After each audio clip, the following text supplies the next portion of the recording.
Let me begin with a little bit of background. I've been involved in either teaching, designing, or doing research on online courses since 2001. So really I was one of the very early adopters of online education, and I've been studying it and doing course design ever since. Now, one of the things that's very important to understand about online coursework is a lot of universities, I think the same holds in Russia as well as the United States, are adopting a lot more of online instruction. Students are geographically spread out, they may not be able to make it personally to campus, and online instruction offers the opportunity to reach out to these students and enable them to get an education on their terms and more according to their schedule. However, there is a great deal of research that indicates that online coursework, if not done carefully, actually does not have the same kind of educational benefits that a traditional face-to-face classroom has. Well, what I'm going to discuss may be a way to address that issue and improve online coursework for everyone involved. Let's briefly examine some of the challenges of online coursework, both from a student and an instructor perspective. First of all, a lot of students may take online courses for the wrong reasons. They may have misperceptions about online coursework. I know in my experience in teaching online, a fairly large number of students gravitated to the online version of this required course that I was teaching, mainly because they thought it was easier. They thought that because it was online, they could more or less hide behind their keyboard and really not have to participate as much. This misperception is particularly acute in a performance-based course, such as one dealing with public speaking or any form of presentations, because students may have the misconception that simply because the course is online, they don't have to make as much personal emotional investment in getting up in front of a classroom and facing an audience in person.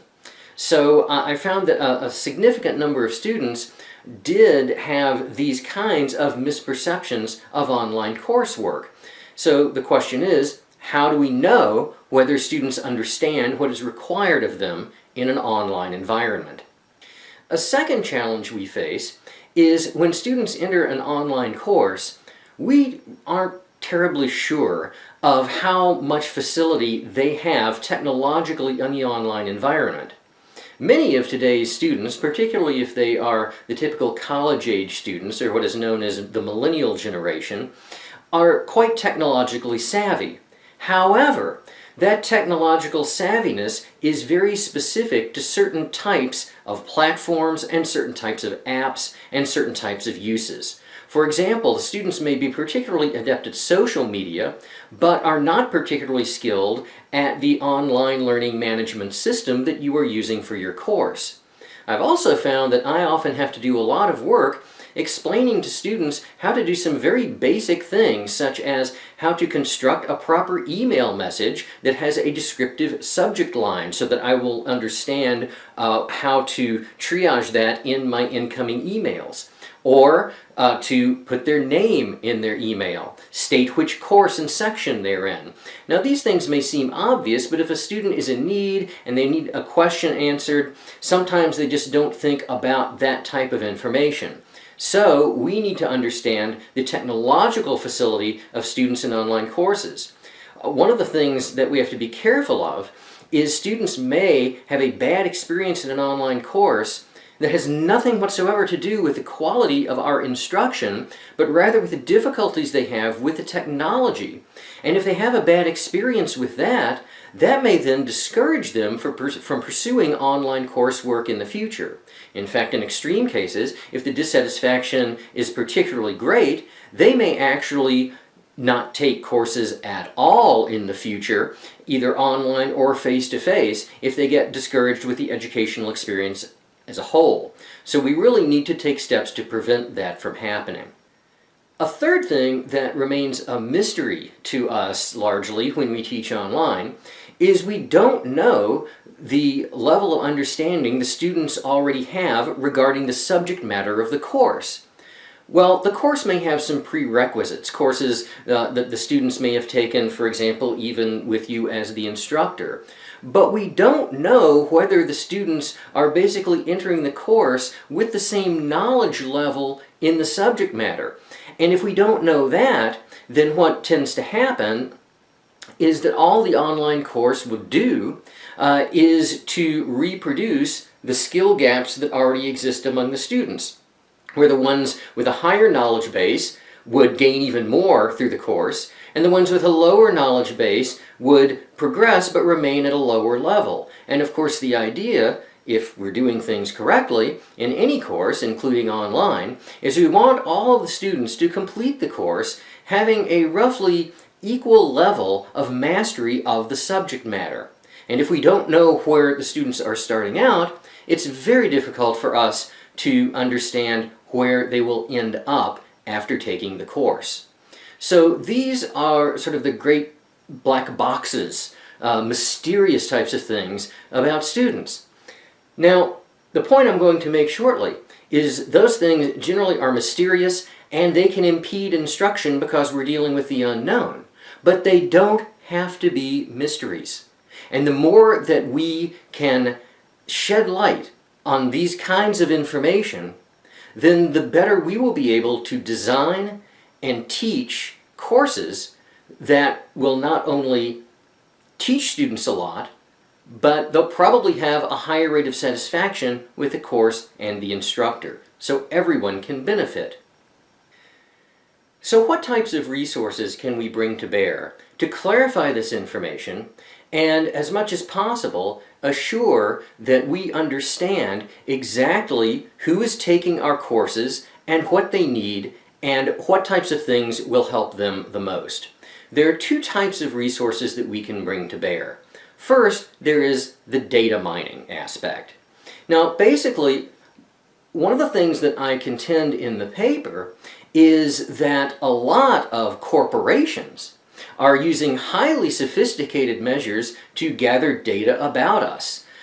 For example, if you're using any kind of search engine or doing any kind of online purchasing or other type of commercial activity, even merely looking at products online, usually you are sending a great deal of specific data to various companies such as Google or Amazon, whatever you might happen to be doing online, is feeding information to them.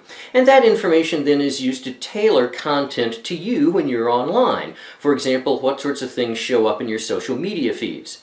So that type of data mining has been very sophisticated.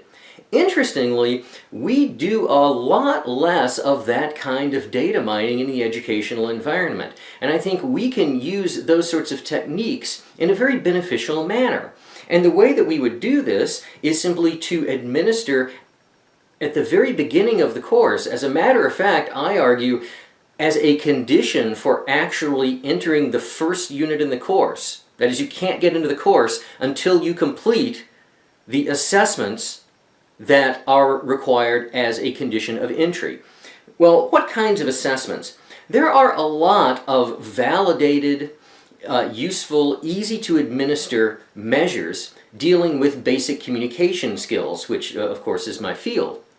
And so, for example, there are measures such as the Personal Report of Communication Apprehension, which is the PRCA-24 as it's known, and that is the single most validated measure in the communication studies field. It is widely used as a measure of how much anxiety students feel about various types of communication. Now, the idea here is the more apprehensive students are going into the course, then the more you will want to focus resources on them, such as additional modules, or as I'm going to go into later, more personal tutoring and more aggressive interventions like that, to help those students along. Another measure that's similar to that is called the Willingness to Communicate measure. And many of you may be familiar with these anyway, of course. But the willingness to communicate is particularly important when you are dealing with courses that would require students to be interacting with people from different cultures, different walks of life. And again, it's an issue of identifying student needs. So these are diagnostic tools. You also, as a matter of fact, could administer various kinds of measures of technological ability. One of the things that my university has done is it has developed a set of modules actually, called Ready to Learn. And this is a progressive set of online tutorials regarding the learning management system, and it guides students through how to use the major features. For example, how to turn in a paper using the course management system, how to read the instructor feedback in the grade book, how to use the grade book, how to navigate through the course, all of these basic skills. One of the things that's very important is to build these things in to the overall structure of how the students get into the course, because we faculty really are not equipped either with the ability or the time to provide major technical support. And the more that students can become self-sufficient in using the technological tools of the course, the better their experience is going to be. So those sorts of training modules could be inserted at the beginning of the course to assure that students have baseline levels of skill. And finally, you might also want to put some diagnostic measures of student subject matter knowledge. So for instance, you can get the results of those assessments, and you can determine how much you have to give in the way of background or preparation for the course material. For instance, if you're teaching a communication course that requires public speaking, you may want to know whether students understand how to construct a proper outline, how they understand organizational techniques. And if they already have a fairly developed knowledge of that, then you can allocate your time accordingly in the course and maybe spend less time on that, and then devote more time to things that those initial assessments show that students are having difficulty with or have very little knowledge of. So that initial set of assessments enables you to enter into that online environment with a clear diagnosis of what the students most need and what the students are more or less capable of doing. One of the things that I found out, and I detail this in the paper, is when I instituted this sort of a method checking on what students had questions on in the course, I redesigned the course according to what they had confusion about in terms of navigation and usability features, and I found that I actually reduced the number of student inquiries about the mechanics of the course and the platform by more than 2/3. It saved a tremendous amount of time for me as an instructor that I then could devote to teaching the students the subject matter. So there are very concrete benefits to these types of assessments. A second resource that can be brought to bear is a communication center.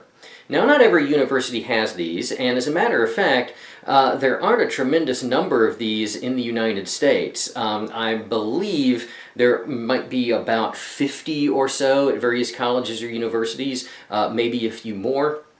But these specifically that I'm talking about are devoted to oral communication skills. We have writing centers that are very, very common, but oral communication gets a little less attention. Let me explain what a communication center is. Some of your universities may already have something like this, but if not, you may want to look into establishing a prototype because it's a very important ancillary to coursework, especially online coursework where the students don't have immediate access to helpful resources on campus. The way our communication center works is fairly typical of those throughout the United States. And remember, I am talking specifically about oral communication centers that focus on speaking skills and not as much on writing skills, but they use a similar model. In communication centers, they are run by a faculty or staff member in the communication studies department almost always, because that would be the area of expertise most commonly associated with tutoring in oral communication. And what these centers do is they hire undergraduate students and occasionally some graduate students to give personal and group tutoring to students in need.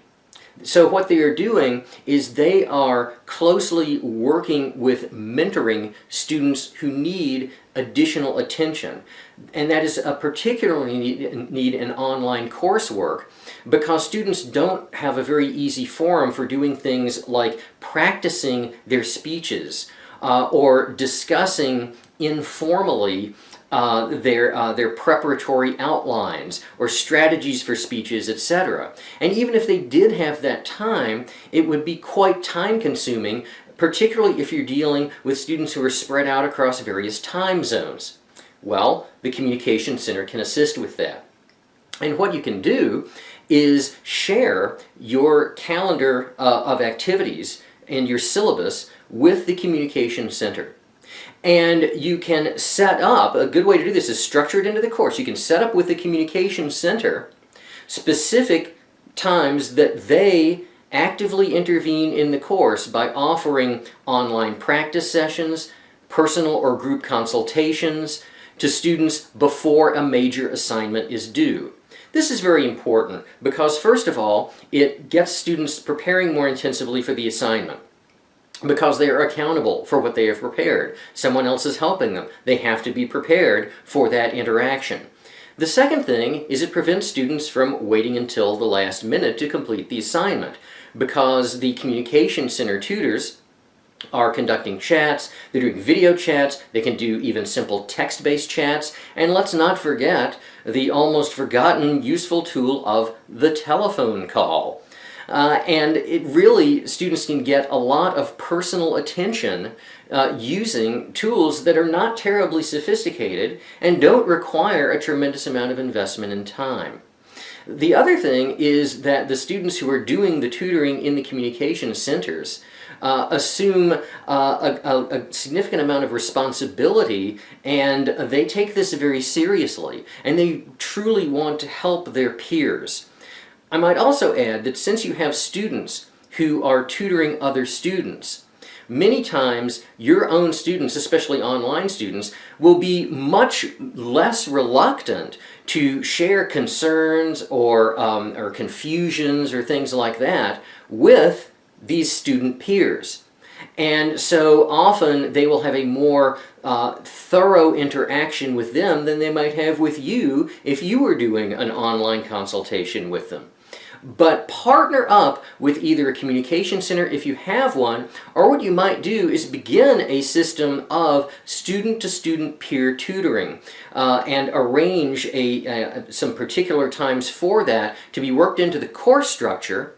And in addition, you can recommend individual students get additional tutoring as needed. This might be particularly necessary with students who have a high degree of communication apprehension. They may need to approach the practice of public speaking or other forms of communication more gradually and have more intensive work with mentors who can help them practice and help them build confidence in their communication skills. So let's take a look at exactly how we would implement that process. The sequential process that I've illustrated here is fairly straightforward. The first step that occurs, as I recommend actually, before the students even enter the course itself, would be those initial assessments, those pre-tests.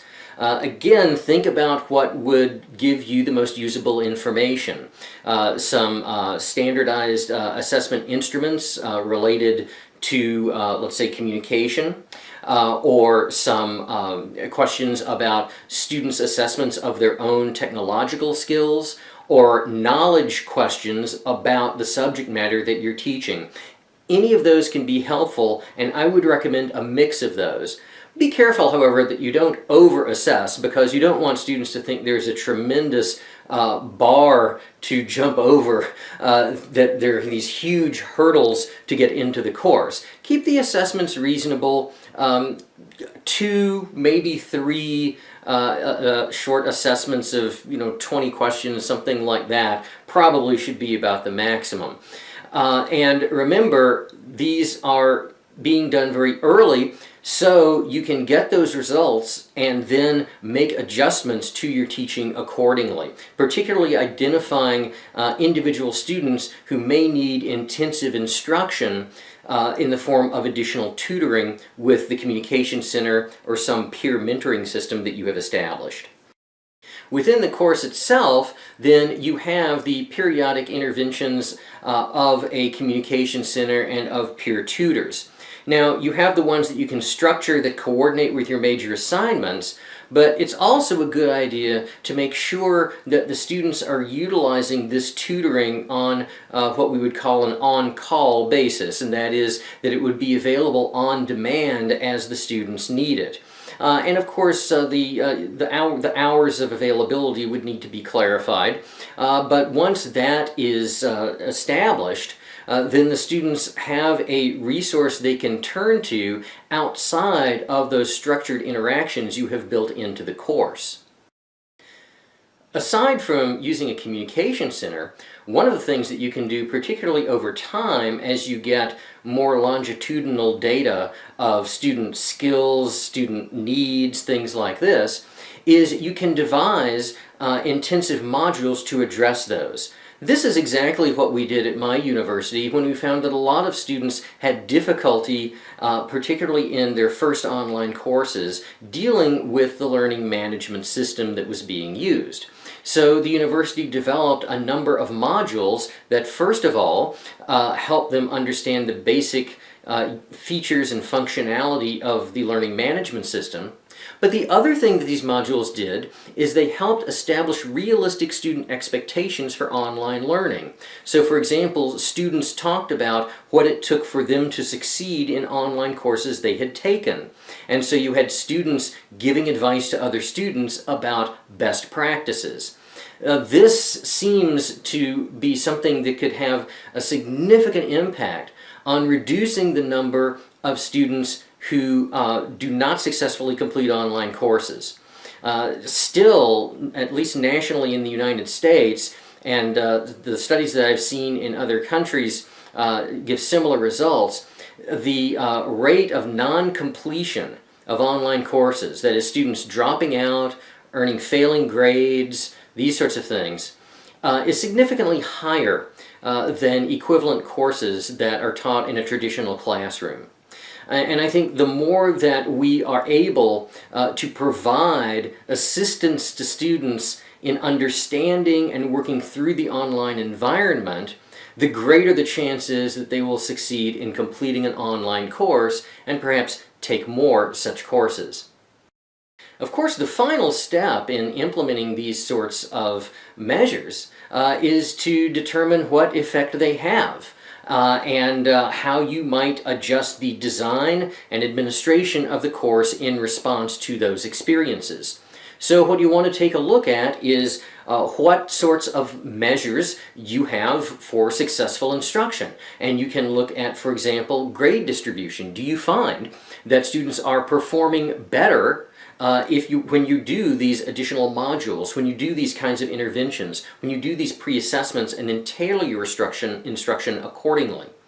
The second thing you can do, of course, which we usually do with our course evaluation systems here, is to look at student satisfaction. Did they find the learning experience useful? Did they feel that they learned significant knowledge? Did they feel that the instructional methods were treating them in a way that they felt valued? Did they gain more confidence in the subject matter and in themselves? And I think that the more we have these kinds of interventions that tailor the course content and instructional methods to the students, the more we will find that students respond positively to that. The other thing that you can take a look at is what I looked at in some of my examination of my own coursework, and that is what is the level of student requests for help and correspondence regarding confusion about assignments or confusion about the structure of the online course. The more you can take a look at that, the more you can design difficulties out of the course because what you're doing is you are continuously improving that online course based on student feedback. Really, that's another technique that we borrow from the world of business. And that is any business that makes a product or service gets feedback from the users of that product or service, and then they make adjustments to it according to feedback, according to the user feedback. So the students in this case would be essentially making recommendations to you. We know when they're asking for help, really, they're recommending, here's something in the course that isn't particularly clear for me. How can you design this course to make it clearer? One of the things, for example, that I started doing is making sure that there were multiple ways that students could access significant course content, such as major assignments. So I might have an announcement in the learning management system about an assignment. Then I'd have the assignments under the assignment section of the course.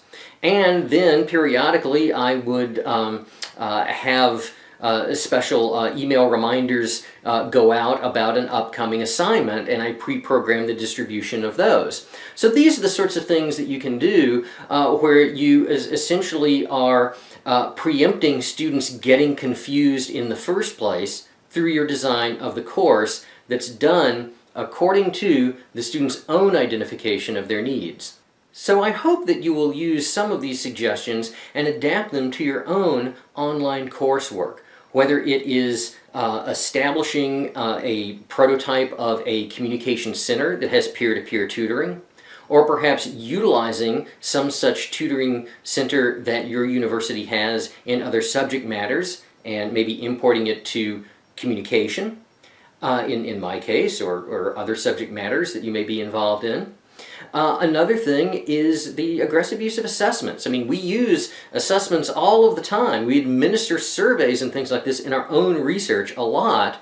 And I think it would be very profitable for us to use the results of those to improve not only our own teaching, but our students' learning as well.